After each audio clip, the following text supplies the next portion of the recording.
کلا انہا تذکرہ، یہ لفظ بہت اہم ہے، تذکرہ، ذکرہ، تذکیر، فذکر بالقرآن، کیا معنی ہے اس کی؟ یاد دہانی صحیح طریقہ ترجمہ ہے، یاد دہانی۔ ایک ہے کسی کو کچھ سکھانا، نئی بات سکھانا، ایک ہے یاد دہانی، اسے ایک چیز معلوم تھی وہ بھول گیا، یاد کرانا۔ جیسے آپ کے کسی دوست نے آپ کو بہت قیمتی قلم دیا تھا، آپ نے اسے بہت سنبھال کر اپنے ٹرنک میں رکھ دیا، اب سال ہا سال ہو گئے، نہ دوست سے ملاقات نہ وہ یاد، اچانک آپ نے کسی روز ٹرنک کھولا اور وہ قلم آ گیا، تو آپ کو دوست یاد آ جائے گا کہ نہیں؟ اسی لیے قرآن آفاق و انفس کے لیے آیات کہتا ہے، ہم اپنی آیات دکھائیں گے تمہیں، نشانی جس کو دیکھ کر تم ہمیں پہچانو۔ اور تذکرہ کا مطلب کیا ہے؟ پوٹینشلی ایمان ہر انسان کے دل میں موجود ہے، یہ جو روح جو ہمارے قلب کی مسکن مکین ہے، اس میں اللہ کی معرفت بھی ہے، اللہ کی محبت بھی ہے۔ البتہ ذہول کے پردے پڑ گئے ہیں، بھول اور نسیان کاری ہو گیا ہے، ہم دنیا ہی کے اندر گم ہو کر رہ گئے، ہماری ساری دلچسپیاں دنیا سے ہیں، لہذا ہماری توجہ ہی نہیں ہے، ورنہ ہر انسان کے دل میں یہ جو یہاں ہندوستان میں کہتے ہیں آتما اور پرماتما، آتما اور پرماتما کا تو تعلق بہت گہرا ہے۔ ابتدا میں بنا دی گئی تھی ارواح، جب ہم سب کے سب تمام انسان آدم سے لے کر اور تا قیامت جو انسان آئے گا دنیا میں، ان سب کی ارواح پیدا کر دی گئی، اور پوچھا گیا الست بربکم قالوا بلی، یاد ہے؟ لہذا یہ تذکرہ ہے، یہ یاد دہانی ہے، تمہارے اندر موجود ہے، اللہ کی معرفت بھی موجود ہے، اللہ کی محبت بھی موجود ہے، لیکن کلا بل ران علی قلوبہم ما کانوا یعملون، ان کے دلوں پر زنگ آ گیا ہے اب ان کے اعمال کی وجہ سے، شیشہ جو ہے وہ زنگ آلود ہو گیا۔ حضور نے فرمایا ان هذه القلوب لتسطع كما يسطع الحديد اذا اصابه الماء، ان دلوں پر بھی زنگ آ جاتا ہے جیسے کہ لوہے کے اوپر پانی پڑتا رہے تو اس کو زنگ آ جاتا ہے۔ پوچھا گیا فما جلاؤها یا رسول اللہ،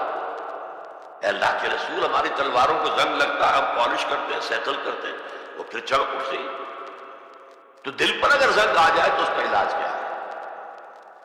دو چیزیں فرمائی، کثرت و ذکر الموت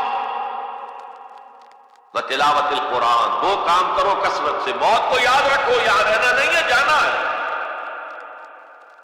یہ ہمارا گھر نہیں ہے، یہ ہماری منزل نہیں ہے، ہمارا اصل گھر جو حضور نے فرمایا انما الدنیا خلقت لکم وانتم خلقتم للآخرہ، یہ دنیا تمہارے لیے بنائی گئی، تم آخرت کے لیے بنائے گئے، اسی لیے حضور نے فرمایا کن فی الدنیا کانک غریب عابر السبیل، دنیا میں ایسے رہو جیسے راہ چلتے مسافر یا اجنبی ہو۔ اپنے بارے میں فرمایا مالی والی دنیا، مجھے تمہاری دنیا سے کیا سروکار، انما مثلی کراکب استظل تحت شجرۃ ثم راح فترکھا، میری مثال اس مسافر کسی ہے جو ذرا سسکانے کے لیے کسی درخت کے سائے میں بیٹھتا ہے تھوڑی دیر، وہ اس کا گھر تو نہیں ہے، اس کی منزل نہیں ہے، پھر وہ اس کو چھوڑتا ہے، اپنا راستہ لیتا ہے۔ یہ اگر ہمارا تصور قائم ہو جائے، کلا انہا تذکرہ، اب اس کے بعد جو الفاظ آئے فی صحف مکرمۃ مرفوعۃ مطہرۃ بأیدی سفرۃ کرام بررہ، یہ جو قرآن ہے، جو تذکرہ ہے، یہ بڑے ہی انتہائی پاکیزہ صحیفوں میں ہے، فی صحف مکرمۃ، بڑے باعث، مرفوعۃ مطہرۃ، مرفوع بلند اور انتہائی پاک، بأیدی سفرۃ، یہ کن کے ہاتھوں میں ہے؟ لکھنے والے وہ فرشتے، بأیدی سفرۃ کرام بررہ، جو نہایت باعزت ہے، بہت وفادار ہے اللہ کا۔ یعنی اصل قرآن کہاں ہے؟ لوح محفوظ میں ہے، اصل قرآن کہاں ہے؟ ابھی اگلی جو پڑھیں گے ہم، کتاب مکنون، چھپی ہوئی کتاب کے اندر ہے۔ اصل قرآن کہاں ہے؟ وَإِنَّهَا لَفِي أُمِّ الْكِتَابِ لَدَيْنَا لَعَلِيٌّ عَظِيمٌ، یہ تو اس ام الکتاب میں جو ہمارے پاس ہے، بہت بلند ہے، بہت عظمت